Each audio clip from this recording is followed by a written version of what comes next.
Selective. All right. Hey, Facebook and hello, Instagram. I have both of you guys here today. Whenever I can, I pop on and I do these messages. And today I want to hop on and talk to you guys about why you need to be super selective of who you do business with. Okay. And why it is extremely important to know what it is that you want when you are building a business and to know what kind of clients you want to work with and what kind of people you want to be partnered up with. Okay.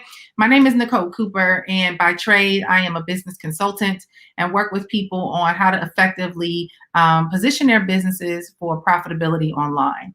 And I'm currently working with people who are building businesses from home and wanting to truly expand their reach to create long-term retention with a customer base so that they can really build residual income, right? So that's what I'm doing now and working with a group of people in doing that. And there's a couple of things that people are discovering as they are building their businesses. And I really want to be very, very clear with you guys today about the power of posture, okay? When you are in any kind of form of business, just even by trade with what I've done in my digital marketing agency and anything that I've ever done, one of the most important aspects of running a business is confidence. Confidence in who you are, confidence in the service that you provide, and confidence in the results that you can produce. When you get into that place of confidence, what happens is now you can feel good about setting a standard for how you do business. And unfortunately, a lot of people don't have confidence. And they operate from a place of desperation where they take any and everyone to do business with, and it can be devastating and disastrous to the growth of your company and to your personal success. So today I want to address that. Okay. And here's why. I've been mentoring people in Impact Nation. I'm running Impact Nation, where we personally mentor people on how to build a business leveraging someone else's platform, right? So we teach people how to attract clients. We talk to them about ways to build relationship with clients, and we also talk to them about building long-term retention in your business by establishing those relationships over the long term. And what we've discovered is in the beginning, when people are first getting started, they're in a place of desperation. It's like, I just want to get a sale. I just want to get a sale. I just want to get a sale. I just want somebody to say yes. I just want somebody to partner up with me. I just want somebody to join me in business. And so what happens is we don't feel good about having conversations that will actually be based on the standards that we really have for ourselves, or the standards that we should have. Many people don't have standards, but on the standards that we should have. But over time, when you take on any and everyone in building your business, if you're doing it out of a place of desperation, we all know that desperation makes us stay in that state of constantly hoping and wishing that things come your way. You end up staying in that stage until you snap out of it and realize, I'm not tolerating this anymore. I don't want to work with these different types of people. I'm going to set a different level of standard for how I want to do business. And I'm actually going to start learning how to say no to customers and turning them away. So today I want to talk to you guys about 5 key points about how to be selective about who you do business with. Okay. And just to give you guys a little bit of backstory about myself, I've been an entrepreneur pretty much all of my life. After college, I started running my own businesses. And when I got into the online marketing world and getting into the service-based business, I learned that clear concept that all money ain't good money. You ever heard of that before? All money ain't good money. And what you realize is that just because somebody can pay you doesn't mean that it's going to be a profitable relationship. And what I mean by that is that there are people who can pay you that become more of a detriment to your business than they do a benefit to your business.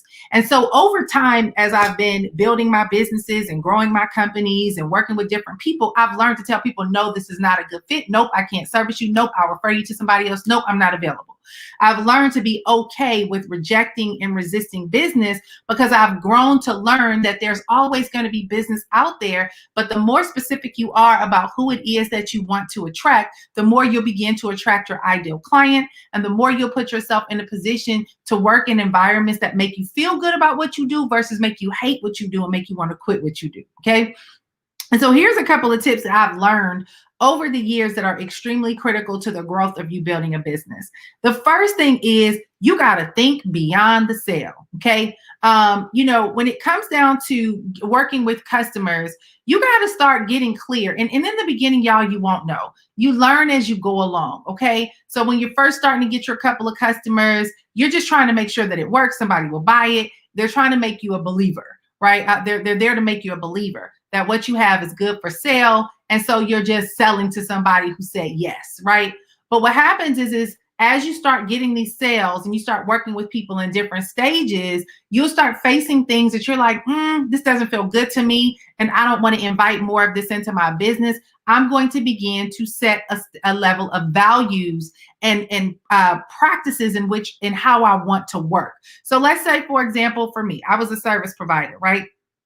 One of the things that absolutely drove me nuts was people who wanted to hire you and have you do something, get it done by today. And it was something that would normally take 90 days, right? So they're like, oh, I need this done by tomorrow. Can you get this done by tomorrow? And it's like, no, I cannot. And then it's like, it's going to take us 90 days. And then there's this endless pressure on you of if you can't do things fast enough, they want to, pull away. Listen, if you get customers like that who want everything quick, fast, and in a hurry, fire them before they can ever even become a part of your customer base, because those kind of people have unrealistic standards. And most of the time, if you put the ball back in their court, they can't even perform to their level of expectation. If you give them a responsibility to get something complete, they can't get it done.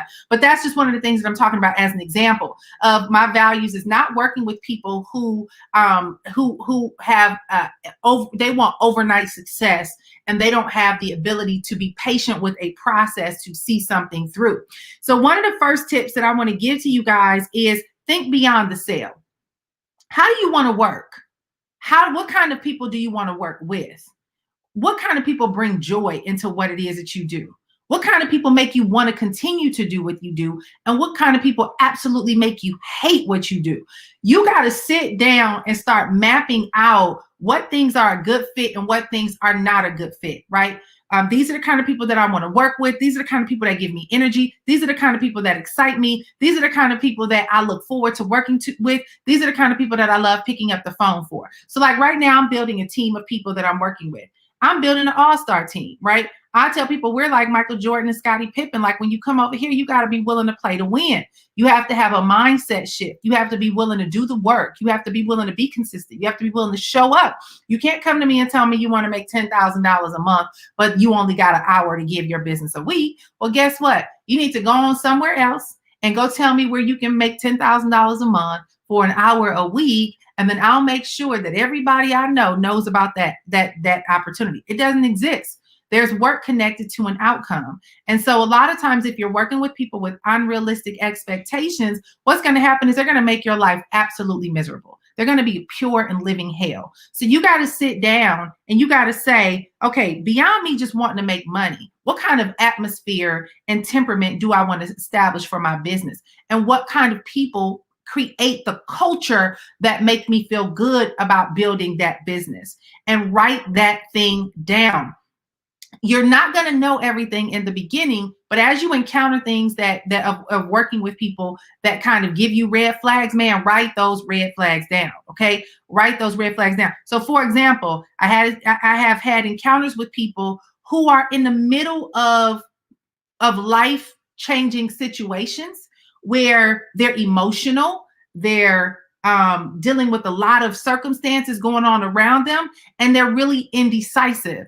And I feel like if I pressure them to make a decision to work with me, they're really making a decision from a level of I don't want to say incompetence, but irrationale. They're not rational at the moment. So if I'm trying to get somebody to make a decision when they're in mourning about something, or they just had a major life blow, or something that I know they're not 100% mentally there because of something major that's happening, I have to learn to let those people go through their process before I take them on as customers, because they're not 100% committed to this relationship that we've established as in this working relationship. And their indecisiveness, the constant shifts in the mood swings because of what they're going through, is going to be hard to deal with in the attempt to get business done. So I've learned that when people are in a certain state, in a certain stage in their life, you do not want to take them on in business or as customers if they're not making a rational decision, and you know that it's like a whirlwind of emotions that they're surrounded by. Do yourself a favor, and it depends on what kind of business you do, right? I'm talking to people who have long-term relationships with customers. If you have a one-time customer transaction. Like if you're selling an ebook or something, you can't control all that. You don't know who's buying your book. You don't know if you're selling a course. You really don't know who's buying your book. But if you're doing coaching and you have a call with somebody, and in that call, you can see a lot of red flags, but because your coaching might be for $5,000 or 10 grand, and you say, oh, I'm gonna take this customer because I'm about to make another $5,000 and I need this $5,000 right now, but you can see a ton of red flags, that coaching client may be a living hell for you. You better be very careful, because what happens is when you have relationships in business that are requiring a level of connection and intimacy, it's almost like dating somebody for a while, right?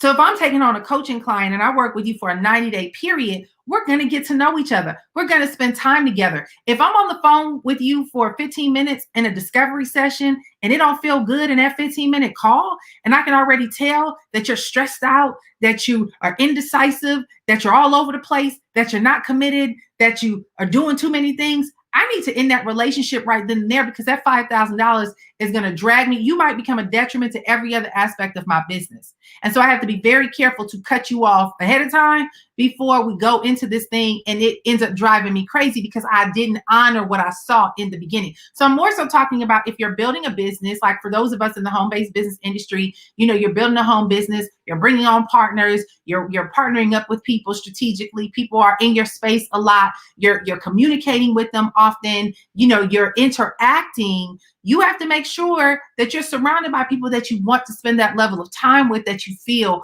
are in a position to build a winning team. And how does that work? You learn to ask more questions. You learn to listen. You learn to be very upfront about, okay, here's the expectation of how we're going to work together. Here are the things that are required. Do you feel like you are committed to that? And here's why a lot of people are afraid to ask questions and really listen, because most people are scared that they won't get another sale. Most people are afraid that they can't close more deals. Most people are afraid of turning away business because they're desperate for the money. But I'm going to tell you guys something. The minute you start setting standards for how you do business, you'll start attracting the right kind of clients where money does not become the issue. But the more you stay in this frenzy of desperation, whoever I can get, however I can get them, I'm going to take them on. What happens is they regress you. You work with the wrong people and they put you in this emotional headspan that over time, you begin to start thinking less of yourself. You begin to feel like a failure because those relationships didn't work. You begin to second guess your ability to bring quality service. You begin to doubt your ability to grow something sustainable and long term.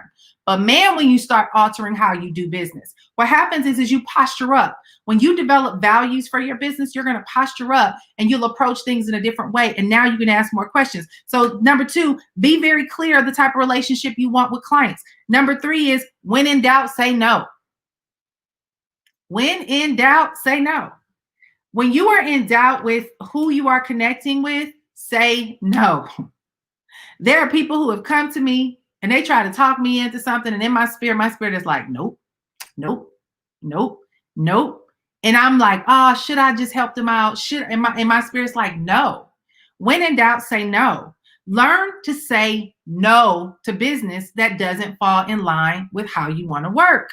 Listen, I tell people all the time, we have to learn to understand the value that we bring to the table. When you work with me, your life will change. Your processes will be transformed. Your insight will be expanded. Your income will increase if you're the right person that's willing to come in and do what's required to produce that.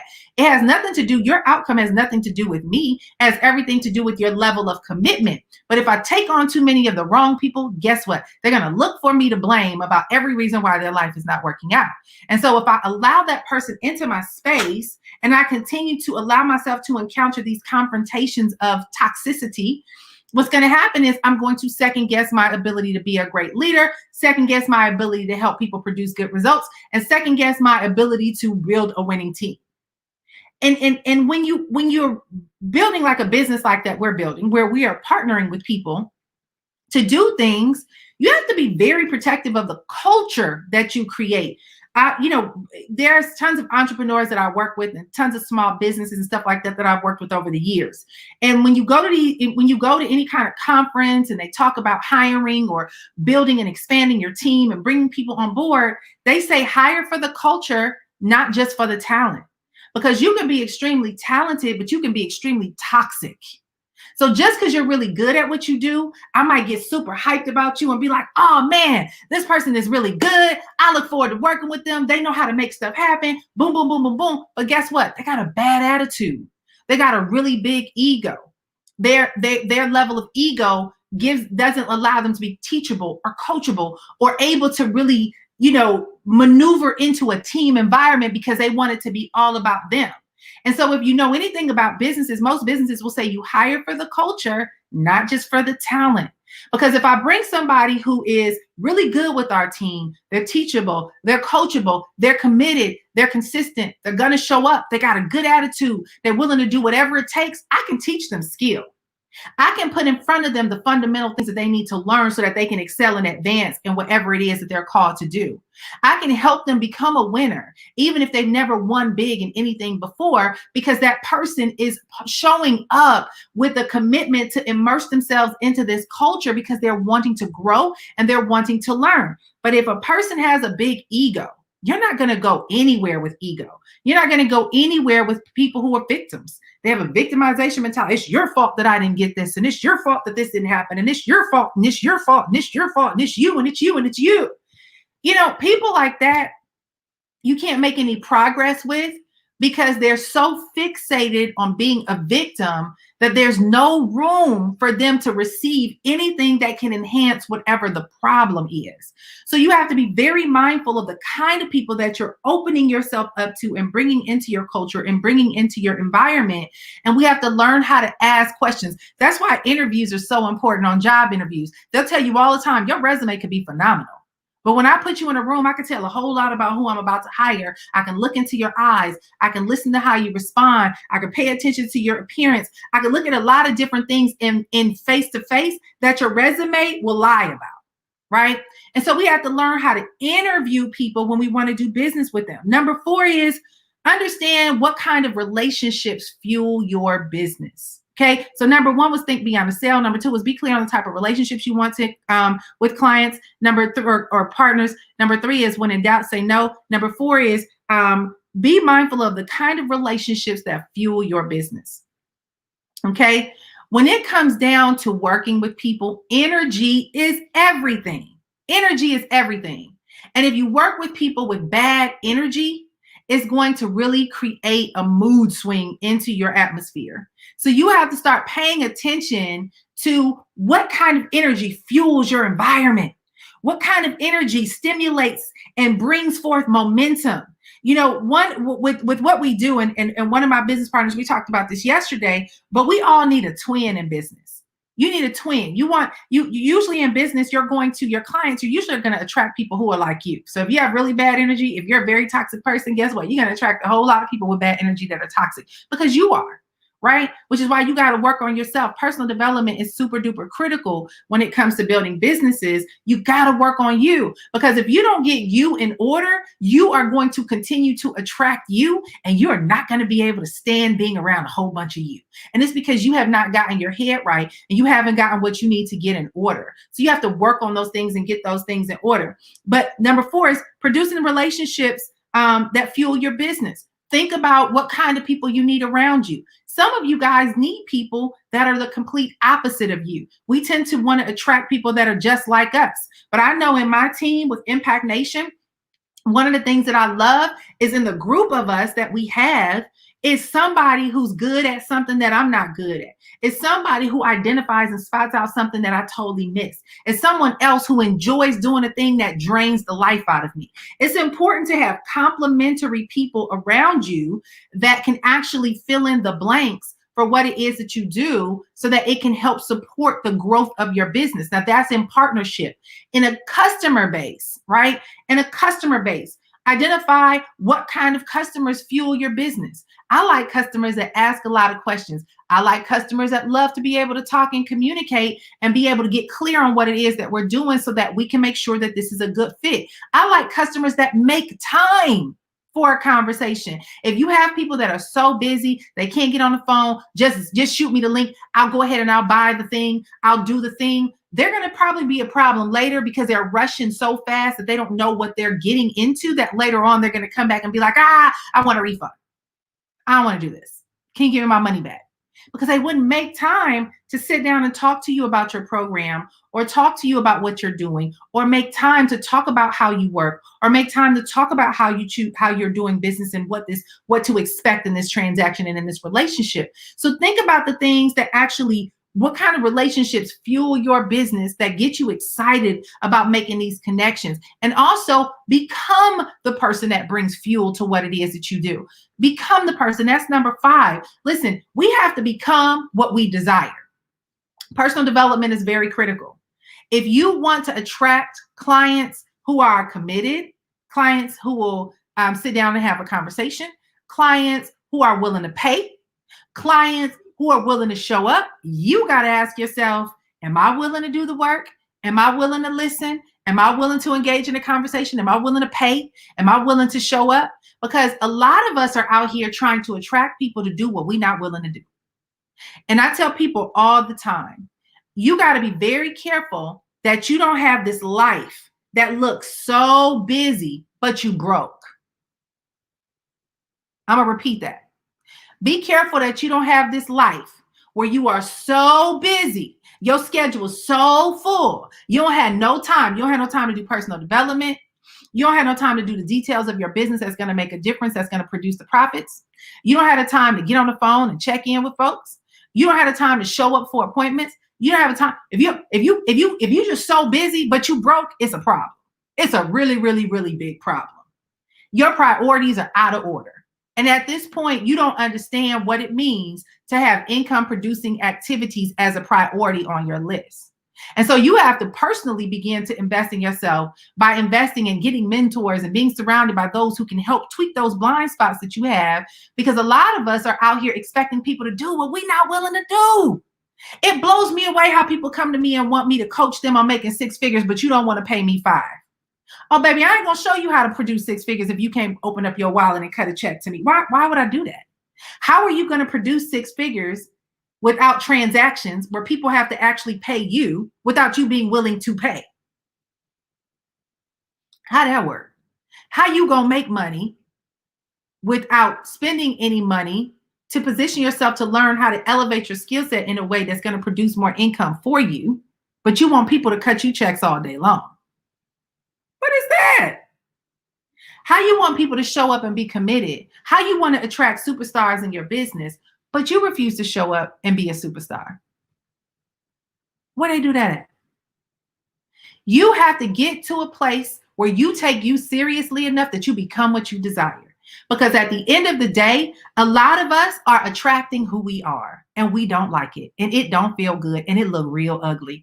And we don't want to face the fact that it is who we are and how we think that's attracting the people that we're working with, and we have to do what we need to do to change that. And I tell people, one of my biggest gifts that I've learned, one of the biggest gifts that was given to me out of humility, was learning the art of slowing down to speed up. And what that means is that sometimes we rushing and moving so fast to try to hurry up and make things work that we're skipping over the very things that we're trying to chase. And we miss the mark on what we really need to be doing to produce the results that we want. Prime example, yesterday, I had 50 plus kits to send out to customers, customer satisfaction packages. Okay. In my head, in my arrogant side of me, it was like, girl, this is an $8 an hour job. You can hire somebody right now and make somebody else come and do this and get this to your customers. But guess what? Me thinking like that was like, who do I hire? Where do I find them? And then I can go down this spiral of, let me go see if I can find somebody. Then I'm dealing with COVID. Do I want to bring somebody into my house? So this distraction of arrogance and ego could have easily spiraled me into a whole nother week of trying to figure out how to find somebody for $8 an hour to come ship these packages. Or I could say, Nicole, sit your tail down. These are for customer relationships. This is CRM. This is customer relationship management. Sit your tail down. The packages are done. You got to get the labels. All you have to do is import an address list into stamps.com. Import the address list in there, print the labels, stick them on the package, and get them out. It took me 3 hours. I didn't want to spend that 3 hours. I was thinking, I'm so busy. I got so much to do. But those 3 hours just gave me an extended relationship with 50 customers. And it showed them that I cared enough. It showed them that I cared enough that I was willing to put in some effort and elbow grease to win them over in business. Okay. And so in the end, I sat my behind down. I got those packages done, and I spent the time yesterday to get it done, and the job got done. Okay. What does that mean? That means that there's times where you got to slow down to speed up, because I got a groove. And while I started putting these packages together, and I was like, this is actually kind of fun, because it's making me think about other things that I can be doing that make me set myself apart from the average person, because the average person is not going to do that. The average person won't spend the time. The average person won't put in the effort. The average person is too busy. So it started giving me insight on ways to leverage more ways to do more things that will make my business be set apart, that will take time, that normally I would convince myself I don't have. But guess what? In the end, it's going to make me way more money. It's going to give me quality clients that will stick around, and it's going to keep my customer relationship base up to a point where they're going to refer me to other people because I gave them an above normal experience. Sometimes you got to slow down to speed up and get your ish together. What do you need to do to get your house in order? You got to get to a place where you understand that you are going to attract who you are, and you have to enhance, improve, and transform how you've been doing things if you don't like the results that you're getting, so that you can become what it is that you desire to attract. And when we start doing that, what happens is that in the first couple of months, you may not like how it feels. It may be bad experiences. I'm gonna tell y'all, I just came out 90 days. We just wrapped up 90 days with Impact Nation, and I'm doing an assessment right now. And it's like, girl, you made a lot of mistakes. You was rushing. You weren't listening. You were forcing things to happen. You were saying yes to people you should have said no to. You already felt in your spirit that was a bad move. But guess what? You was thinking about the sale. You can't do that. You can't do that, because it's gonna catch up with you in the end. So you got to alter how you do things. So here's my 5-step recap. Think beyond the sale. Number 1. Number 2, be clear on the type of relationship you want with your clients and your customers. Number 3, when in doubt, say no. Learn the art of saying no. Everybody's not your customer. Everybody doesn't belong to have access to you. Everybody doesn't deserve your time. Everybody is not a good fit. Okay. Number 4 is productive relationships will fuel your business. So think about which relationships you want to enhance to fuel your business. And then number 5 is become that client that you desire to attract. These are the 5 key things that will help you to become more selective about who you attract in your business, so that you can create a lot more success long term for how you do business. Okay. For how you do business. So those are my tips with you guys. Nicole Cooper here. Currently I am building Impact Nation and learning phenomenal tips. These are the kind of things that we teach our team, the kind of things that we're constantly, learning from, enhancing, improving, and building up. I'm currently working with people, showing them how to leverage other people's businesses to create success in their life. And if you're looking for a partnership to get connected to people that can help you get better at this process, you want to leverage a pre-existing business model to totally turn your life around, then we can talk about that. But these are the kind of things that I'm learning. And I'm going to tell you guys, if you want to call yourself an entrepreneur, you better learn how to master your craft and get good at feedback that don't feel good. Because on this journey, it's going to be a ton of highs and lows, some good days and some hard days where you're like, oh, it might be some great, easy months. It might be some very frustrating months. It might be things that hurt your feelings that you encounter. You might come face to face with things about yourself that you're like, ooh, Nicole, you got to change that. That's not good. This is a journey called entrepreneurship. And me and my AP, she's on here. Hey, Janetta, I see you, sis. One of the things that we talked about the other day is everybody loves the image of business and being an entrepreneur, but very few people are willing to do what it takes to operate and create the success of entrepreneurship and of running a business. And so these are things you have to start learning from and tweaking. But when you start investing in yourself and being okay with growing and learning, even in the hard moments, even in the uncomfortable, shameful moments, then you'll start attracting the right kind of people into your life and into your business, and you'll have a lot more highs than you have lows. That's what I have to share with you guys today. Nicole Cooper here. Got to bounce out. Continue to stay plugged in. I do these when I feel them. They're not on my roster yet because there's a lot going on behind the scenes, but I'll continue to shoot these kind of videos. Share it if you feel like it's beneficial to somebody else, and stay tuned for more videos coming your way. Have a great and awesome day, you guys. I'll talk to y'all soon. Bye, y'all.